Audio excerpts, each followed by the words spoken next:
Zee 24 तास एक पाऊल पुढे। कोकण भूमी प्रतिष्ठान आणि एमपीडीसीच्या माध्यमातून पहिला चिकू महोत्सव ठाणे जिल्ह्यातल्या बोर्डी इथे आयोजित करण्यात आला होता। निसर्गाने समृद्ध अशा ठिकाणी या महोत्सवाला पर्यटकांनीही मोठ्या प्रमाणात हजेरी लावली। ठाणे जिल्ह्यातल्या पश्चिम किनारपट्टीवरील बोर्डी घोलवड ही दोन ठिकाणं चिकूच्या उत्पादनात अग्रेसर आहेत। हजारो हेक्टर परिसरात या ठिकाणी चिकूची लागवड केली जाते। जगप्रसिद्ध असलेल्या इथल्या चिकूचं महत्त्व लक्षात घेऊन महाराष्ट्र पर्यटन विकास महामंडळ, कोकण भूमी प्रतिष्ठान आणि चिकू उत्पादक शेतकऱ्यांनी बोर्डीमध्ये चिकू महोत्सवाचं आयोजन केलं होतं। खूप चांगला प्रतिसाद लाभलेला आहे। मला आनंद आहे आज जेव्हा मी तिथे हजारो पर्यटक बघितले तर खूप चांगला प्रतिसाद पर्यटकांकडून याला मिळालेला आहे। याशिवाय इथले स्थानिक बचत गट जे आहेत त्यांनी वेगवेगळ्या प्रकारचं खाद्य या भागातलं जे आहे, इथली फळफळावळ ही सगळी उपलब्ध करून दिलेली आहे। विशेष म्हणजे या चिकू महोत्सवात चिकूपासून तयार केलेले अनेक पदार्थ पर्यटकांना चाखायला मिळाले।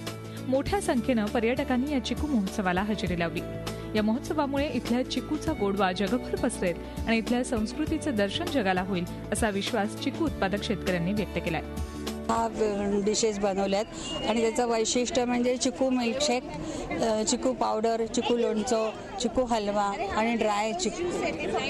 आज इकडे छान आम्हाला मार्केटिंग वगैरे मिळालं।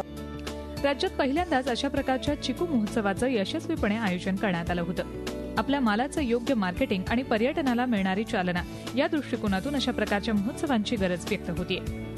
झी 24 ताससाठी बोर्डीहून हर्षद पाटीलसह ब्युरो रिपोर्ट, मुंबई।